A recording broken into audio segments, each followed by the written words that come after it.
Welcome to Real Talk, Real Growth. I'm your host, Linda Ostovitz. You know me as direct and to the point, real talk, and always looking for ways we can connect and help each other prosper. Real growth. Join me each month as I have meaningful, practical discussions with guests who are on the cutting edge of business. We'll talk and you'll grow. This is Real Talk, Real Growth.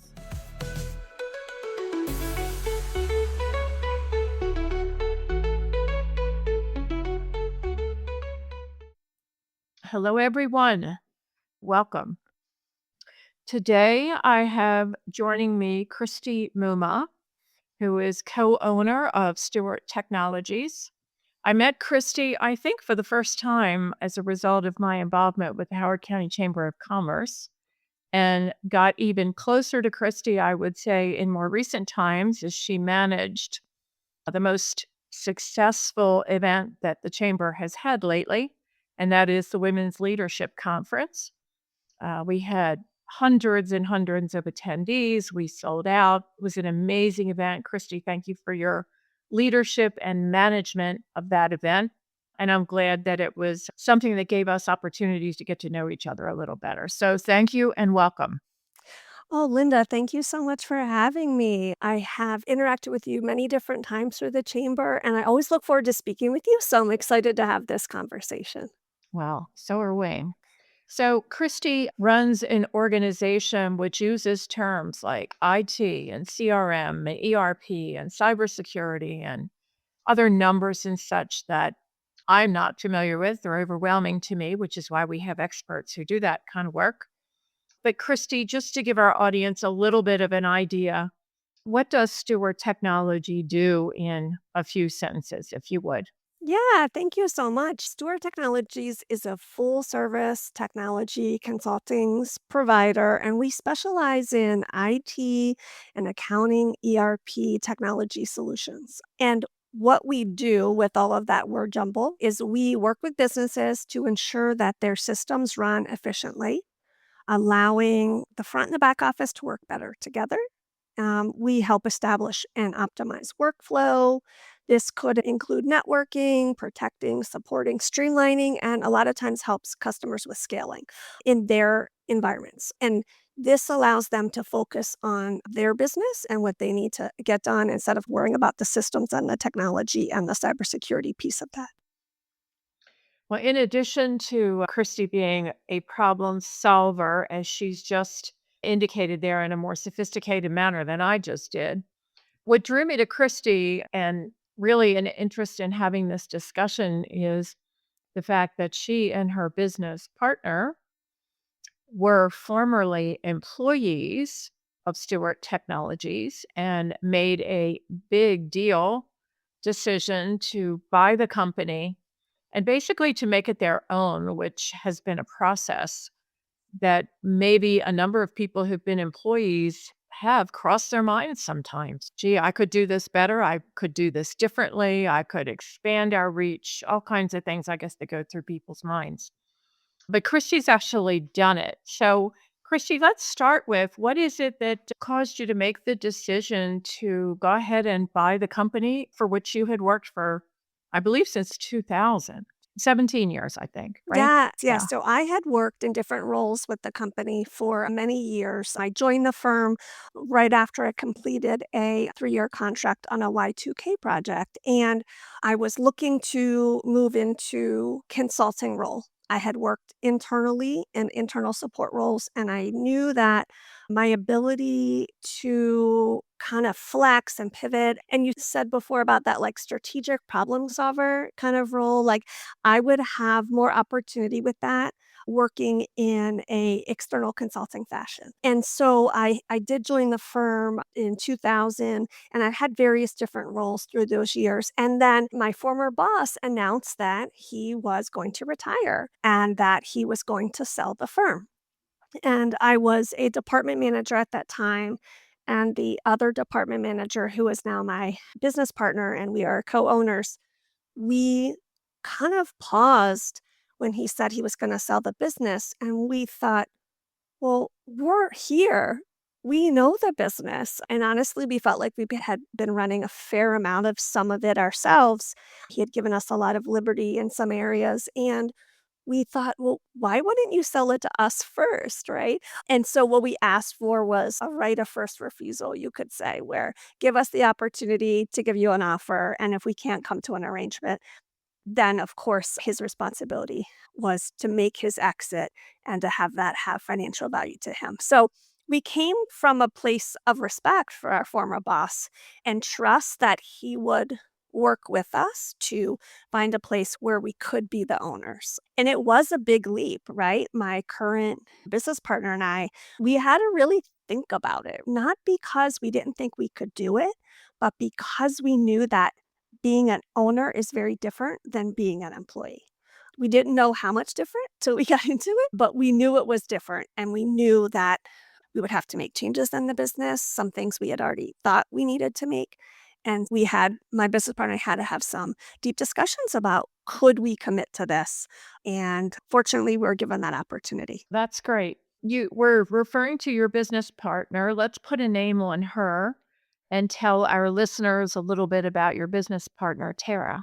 Yeah, Tara Schinkel, who is the co-owner with me, I've actually known her for many, many years. Our families actually grew up in the same neighborhood across the street from each other, and that's how I originally met her. So we jokingly say we've known each other since we were in diapers. And it is a blessing to have a business partner that you've known throughout all of your life phases because you can read each other very well. And you also really have a respect for their gifts and their talents. And Tara is a certified CPA, but she does not choose to really practice as a CPA. She wants to use that accounting. And she also has a computer science degree in the accounting software sort of design, implementation, connectivity role. And so she heads up the ERP and CRM system side of the house. And their project work, it's actually pretty amazing to me, the work that they deliver for our customers that are in the wholesale distribution, manufacturing kind of warehouse space. They really look at warehouse management systems, inventory control, and the whole workflow from sourcing inputs to delivering something like a finalized gift basket on a shelf that you see at Costco. Is that your primary customer in the manufacturing and warehouse arena? So a lot of our customers are in the wholesale distribution and manufacturing space on Mhm. the accounting software services, ERP, warehouse management side. We have a slightly different and overlapping customer base in some areas for the IT services and cybersecurity side of the house. We have franchisees there, we have financial advisors, we have a regional movie theater company as one of our customers, and something that's pretty common like a dry cleaner, right? So it's a pretty wide base of customers. And to me, and also to Tara, this is something we love about our job. We love the diversity of clients. We love having to become experts in their industry.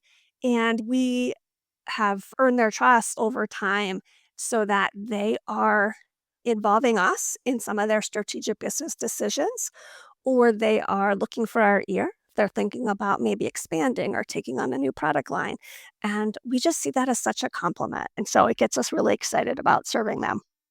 That's interesting. That is exactly the word I was gonna use. What a compliment that you are being involved in these businesses, strategic planning. That says you're a real partner. So, congratulations to you and Tara for arriving at that state of relationship because that's huge. So, when you and Tara took over the business or bought the business, I guess a question anybody would have really is you've been there, you anyway, for 17 years. You've made observations of what has occurred with the business during the time you were there from a lot of different vantage points, as you've indicated. What was the sort of state of mind that you went into the business with? Was it to change everything? Was it to switch direction? Was it to be more strategic in your view of things? As somebody who goes and buys a business they worked in for 17 years, Mhm. how did you go into it, you and Tara? Yeah, wow, that's a really deep question because there's so much that changes when you go from employee to owner. And we For did sure. know that.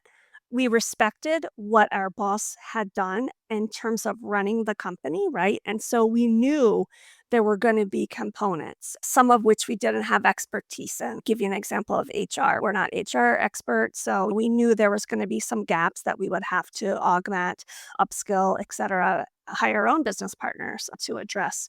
And so in looking at how are we looking at this, we had to assess the company, not from the financial piece as much from the buyout. I mean, there were financial negotiations to buy the company, but we had to look at it from what is the strategic plan for us, but also what is our 1 year plan? What is our 3 year plan? What is our 5 year plan? And that involved not a lot of work because we were so involved in the business, but what it really involved was an ability to pivot when we got new information or we had additional challenges or information that we couldn't have predicted. So I'll give you an example. One of the first things we had to do after we bought the firm was we had to make a decision about where would the office be. The company had had an office at a certain location that was a lease for many, many years. And that location was picked by our former boss because it was super convenient for him, which is fine, but it wasn't super convenient for the whole rest of the staff. And so we had to look at making that decision very quickly after ownership transfer. And so in looking at the state of mind when we were buying it, we knew there were things to circle back more directly to your question, Linda. We knew there were things we had to address maybe in the 1 year time frame. Okay. We had this lease coming up in front of us. We had a big insurance renewal coming up. We had a large contract coming up at the end of that first year. And we knew we had to hire. We knew that there were some gap areas and support that needed to hire. And so we had kind of a clear map on that. That was like 2017 was when the transfer occurred. And looking at what we didn't know was that COVID was coming down the road. And so, of course, like every other business, our plans had to pivot. But we were blessed that we had taken a strong approach to shoring up the firm's finances as soon as we took ownership. And so, because of that hard work we did, that first 6 to 8 months going into COVID, we were in a really good financial position. And so, we were able to make the pivots we needed. We actually needed to on staff at that time. And of course, there were expenses that every company was taking on due to additional technologies and infrastructure needed. And so, I'm thankful that I had a business partner where we were so in line going into it. And we were able to work together to just navigate those challenges. Those are external things nobody could have seen, but you have to deal with them as the business owner. You've got to convey a strong voice and clear direction. Absolutely. A business, again, that's been around for a while has charted its own course, or maybe didn't chart it. Anyway, it has run a course. Mhm. Did you and Tara take the opportunity to take a hard look at what are we best at and how do we identify that and how do we amplify that as we go into the new era of Stewart Technologies under your ownership? And if so, how did you do it? Yeah, so that was work that Tara and I did have to take on. We needed to review who are our target customers, who do we work the best with, and who can we do the best job for? Because I think deep down, every person wants to do a good job at their job. They want to deliver. Sincerely believe that everyone is good at a point and they want to do a good job in their job. And so we're supporting companies whose staff is only trying to do a good job in their role. And so what we want to do is deliver solutions that work for that customer so that they can have their employees be in their zone of genius. That's a phrasing of something we talk about a lot in our firm, making sure that we are maximizing the skills and talents we have. And that is something we have taken to our customers in a little bit different way more recently. We're stating that very clearly, right? That we are trying to help them be as efficient as the things that they have to do, utilize tools, software supports, workflow to maximize efficiency so that really they can focus on like the hard work that people have to do. Let's let the computers and systems do the things that they can and automate where appropriate. And so what we had to do was turn that on ourselves. We had to say, just because we've been doing things this way for XYZ long time, that doesn't mean it's the most efficient. It doesn't mean it's the way it should be done now. And because we had staff changes and we took on additional staff, we really had to rework our own company. I know that might sound odd because the company had been in existence for so long, but we had to look critically at everyone's role and make sure that we had the staff working kind of in their zone of genius, identify the gaps, and then either upstaff or partner to make sure we could cover those core services areas. And that led us to a rebranding. It led us to recognizing that the message of what we do for our customers unnecessarily hadn't been delivered well. I was a bit horrified when I started my presence in the Howard County Chamber that even though the company had been in existence for at that time over 30 years, that people hadn't heard the name, they weren't familiar with our logo, they weren't clear what we did, even if they were familiar with us. And we took that on as a challenge to make sure that people knew the brand, the name, our core values, and those services that we can provide, but only in the areas where we can deliver excellence. We're Mhm. not trying to do everything. And we took on and welcomed what we see as more of a niche firm type of role. You gotta know what you're good at, and that's what you deliver, and you're not good at everything, like you Mhm. say. Yeah. You have mentioned employees, though, in connection with your most recent answer, staffing. When you went from being coworkers of the I think you had 5 employees when you bought the company, Mhm. to now being owners, bosses. How was that transition, and did everybody stay with you?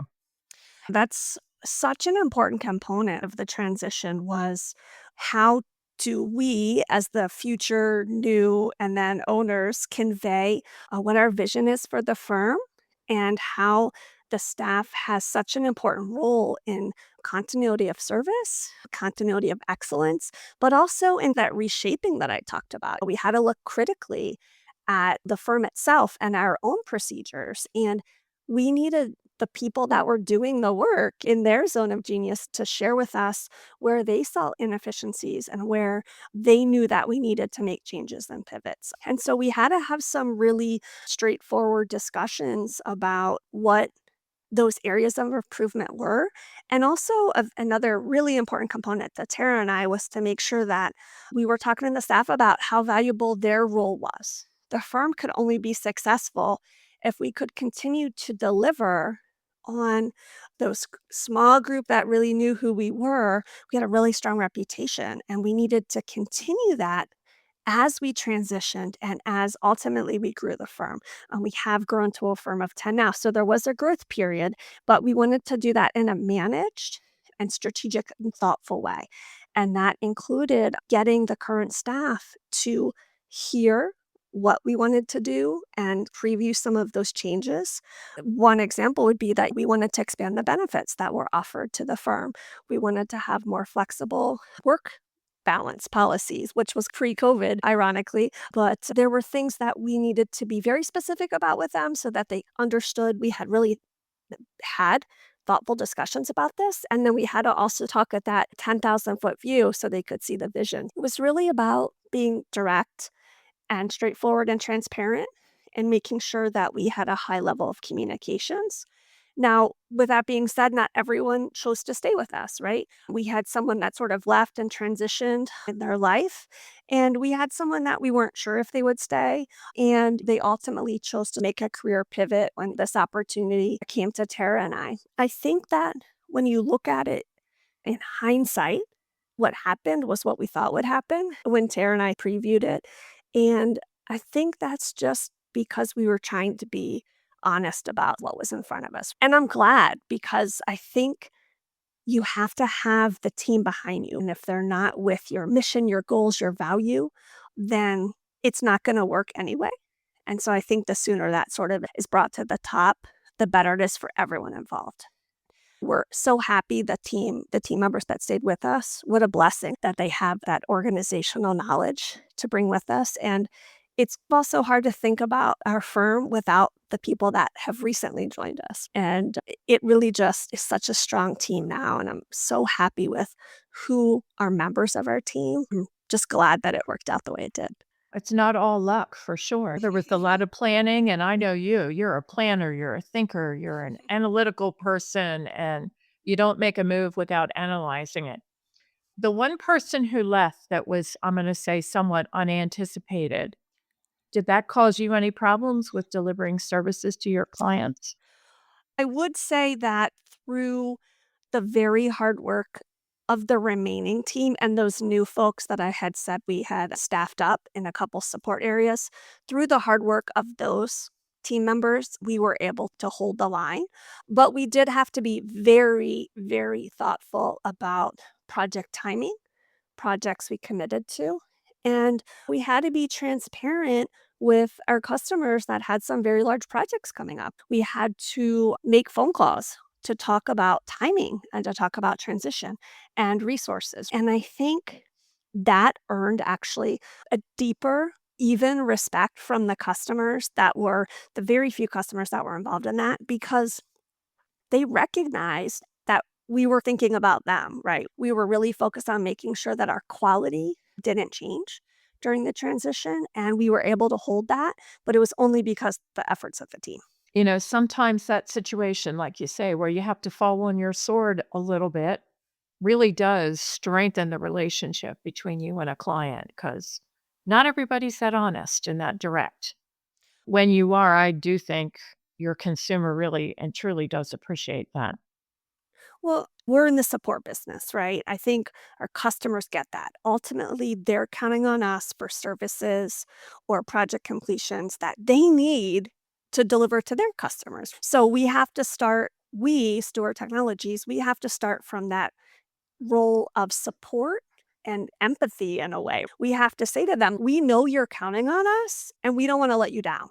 And so we need to have a discussion about XYZ, whatever it is, whether it's project timelines, deliverables, staffing challenges, whatever it is." And I think that people really get honesty. Anybody can be in a bad situation, but if you're honest about what's going on and bring, "This is how we're gonna help, fix, address, adjust," whatever that word is, it just really ups the value that they see in the relationship, and that ultimately allows us to serve them better. Agreed.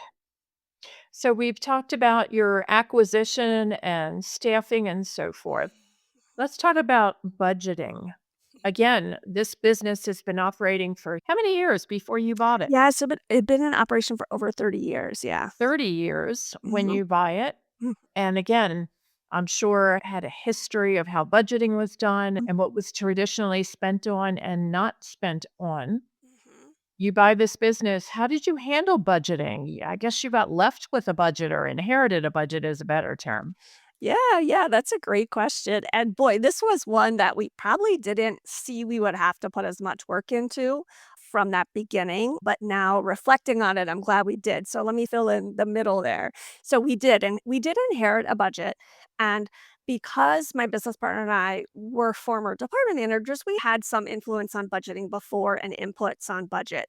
All the curtains weren't pulled back, so we didn't have full visibility to the budget. So we did inherit a budget, and the ownership transition happened in May. So we inherited a budget, and we stuck to, I'm gonna say, lived with that budget going through that first year and noted challenges, problems, concerns. One kind of adjustment we had to quickly make in the budget was we wanted to have some pay scale changes to reflect sort of the level of commitment we had asked of some of the staff during this transition and some new opportunities that they took on. And so we had to make those adjustments quickly on that HR side. And then as we look to prepare the budget for what I would say that first full year of our ownership, when we got into it, we realized, oh, there's a lot more work here than needed.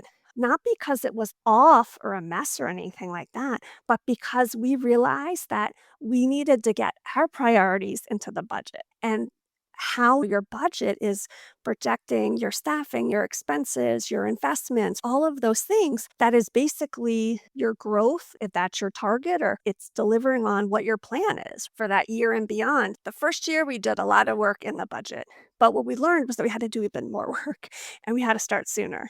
And at first, I was a little like resistant to this budgeting. I didn't see it at that time as sort of part of the strategic plan review and part of really how you put all the pieces of the puzzle together to equal the growth. I just saw it more as a financial exercise. But in going through the nitty gritty details of it, I really got a much deeper respect for the budgeting process as a cross check on your other goals you have for the business. And so that second year, we spent even more time on the budget and we started sooner.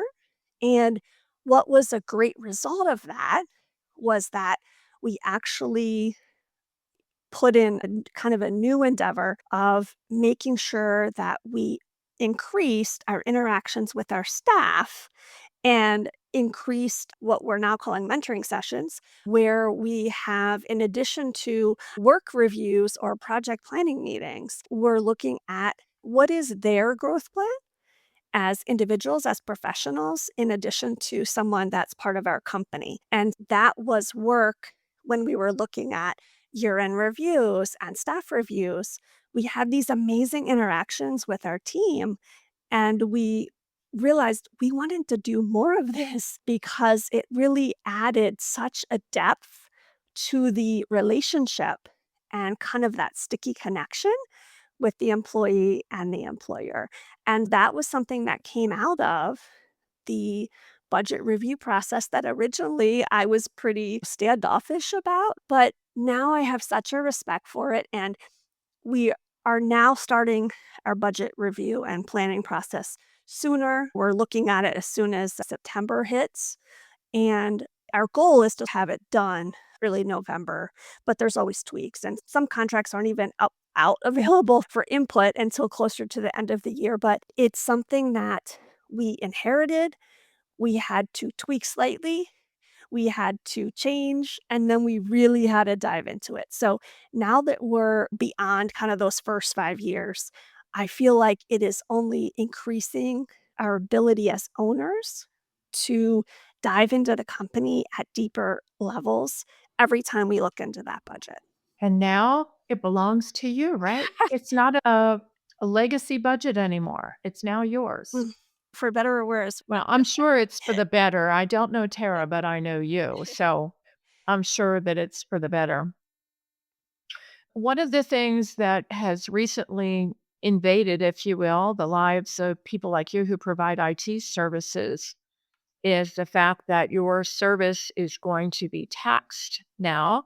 Mm. And for our listeners, there's been a lot of fight in the legislature about taxing service that is sold as a commodity, basically. And while a lot of industries were successful in beating back a tax on them, IT stayed in the crosshairs, and IT is what I happen to believe is the first of many services that will be taxed going forward. How does that, Christy, affect how you operate your business, how you deal with your customers? And if you know, how your customers may deal with their customers, given the nature of the work that you do? Yes, there's our crazy hornet's nest we're going to jump into. So, the new 3% sales tax on some specific data and IT services passed by the Maryland State Legislature is certainly impactful in a lot of ways. I believe, as you do, that this is the first of many business services taxes to come along. And IT was just the way that I think the legislature thought it was the most fair. Not sure if that's the word, but they saw it as something that almost every business has to have, and so maybe it was seen as less targeted. Now, as someone delivering IT services, we certainly feel that it was targeted, and we certainly wouldn't wish this on any of the business services, accountants, lawyers. There's many business services, and we see an IT service provider, we see a systems integrator, we see a software support team such as we are. We see that as just an important relationship as some of these other business relationships you had. Insurance, accountant, business advisors, you have HR, all of these. And yeah, maybe we feel a little targeted that it came to us first. And certainly we're not happy about it.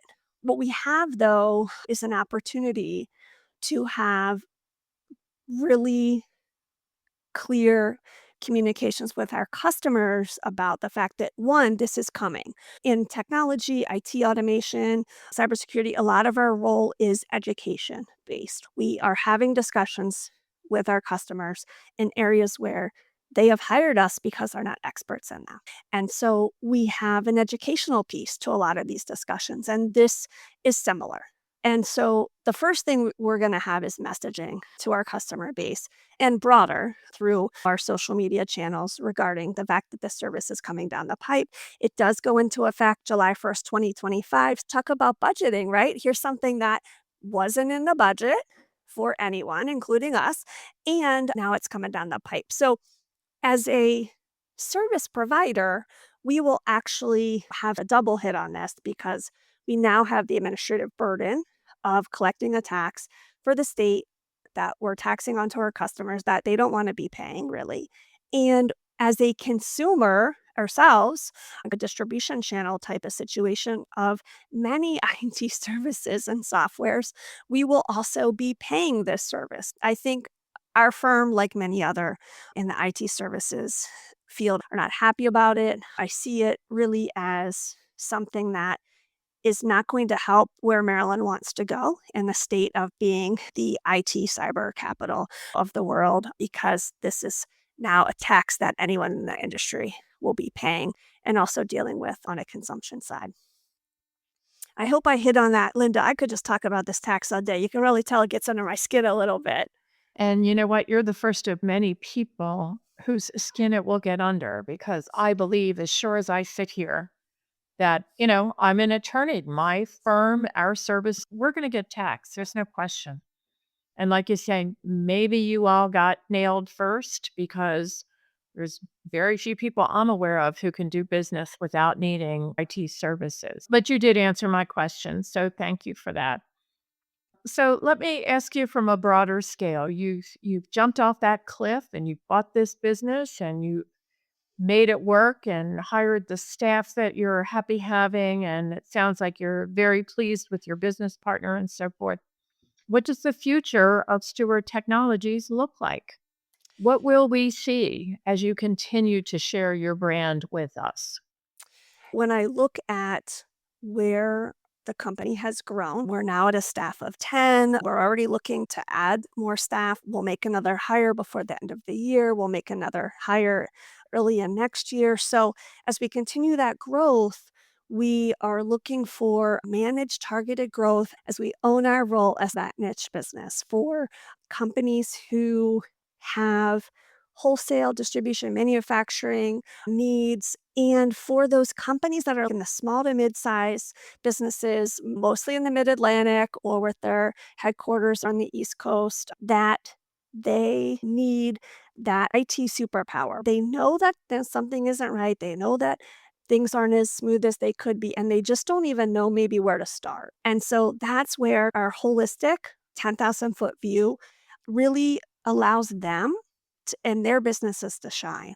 We start off any new relationship by trying to be as humble as we can and learn about their specific business, even if we worked on that industry before, even if we have other customers that are doing things very similar to them. Just like no network, no IT security structure is exactly the same, no business is exactly the same. And so we try to use sort of our humble, inquisitive nature to become experts in their business, to advise them how they can use automation tools, technology, and I'm going to have to say the word AI, right, to excel at their next level. So we will feel that we are thriving, excelling when we see those exceptional results for our customers. It's an exciting time, I think. and challenging. You're thinking about tariffs, right? Because we have many challenges in the business industry right now, and IT, just like many industries that we serve, is facing tariff pressure. So, how can we be lean, efficient, and make sure that our teams are utilizing their zone of genius? Because that's going to be the difference makers in the companies that excel and thrive over the next 5, 10 years. You have done, again, what some people think about doing after they've been in a business. I could do this. I have a different vision. I could make us leaner and meaner. I can have the zone of genius that maybe doesn't exist under current ownership. And for those who are listening who may be contemplating a move such as what you and Tara have done, that is buying the company for which you have worked, are there any lessons learned that you would share with someone who might be contemplating such a thing? Yeah, wow. Wow, as we approach year 8, Linda, I'm thinking so many lessons, big and small, and I think that maybe I'm gonna go with 2 or 3 kind of key things that I hope can pull them all together here. So, I mentioned the word humble before when talking about learning about our customers and making sure that we are as open-minded as possible in hearing what their business challenges are and not thinking ahead of the solution, but really understanding the problem first. And so I would say be humble whether you're starting a new business or you're taking over a business that has existed, because I said before, I feel that everyone really inherently is a good person. I really do. That's one of my kind of core beliefs, and that they want to excel in the work that they do. Whatever is set up now, whatever's going on now, it was there for a reason. And be humble about the fact that there was a reason behind whatever's happening now. And maybe when that ownership veil is pulled back, the reasons will be more clear. And you need to be open-minded to the fact that there was good judgment behind whatever those decisions were made before you really had all the information. And I think another one would probably be you gotta trust your gut. We talked about this in a couple ways before, mostly related to staffing. Tara and I knew coming into that transition that there might be some friction points. We knew there were gaps. We knew there were areas we might have to upskill, add, change. And we knew that going in. And then it took time for that to be seen to be either an accurate reflection or had we misjudged. But a lot of these big things we've had to decide, like I talked about, we moved office space, hiring 2 staff people within a week. That never happened in the company, and we had to take a leap because we were expanding one of the business lines, and you really know in your gut, like, your gut tells you inherently, I think, the answer. Maybe you don't know all the details of how the answer is gonna play out, but I think most of us have a gut feeling. I've been in this industry at this point, taking on the ownership role, I've been in this industry for like 25 years. So I definitely had a lot of experience in the industry, but that doesn't necessarily translate into ownership, but it does translate. And so you have to trust your experiences and go with your gut, especially with hiring customers. That might sound weird, right? Hiring customers, but when you have a new customer, you are taking on a business relationship just like they are. And so you have to we think about it as two-way interviewing. We wanna make sure that it's gonna be a really good match before anyone makes that commitment, and same way with staffing. So you really, just from your experiences, I think, have a good feeling about how something's gonna play out. On the times when Tara and I questioned our gut proved us to be that we should have followed it. And so I would say stay true to your core values, your guiding principles, and trust your gut when you're making those tough decisions, because you have to make the decision. Not making a decision is sometimes worse. Go with your gut and have confidence that it will lead you the right way. Great advice. Thank you so much, Christy, for your open and honest conversation with us today about what has transpired, what worked, what didn't work, and obviously you're on a tremendous path as a Stewart Technologies for the future. So, this podcast is called Real Talk, Real Growth. And I believe we've just heard that from you. So thank you for it. Much appreciated. Oh, Linda, thank you so much for having me. It was really quite a lovely experience to sit and talk with you about the company from a different angle, from someone asking different questions. So thank you. It was really a joy to be here with you today. It was my pleasure. And again, not everybody's got the guts to buy their employer out, which is what you've done. I think a lot of people, as we said, think about it, but to actually do it is a whole nother thing. So thank you, Kristy, so much. All the best to you. And I look forward to seeing you soon. Kristy and I run in a lot of the same circles in Howard County and support a lot of the same nonprofits and business organizations and so forth. So we'll see you soon, I'll see you Kristy. Thanks again soon. so much. Thank And you. thank you.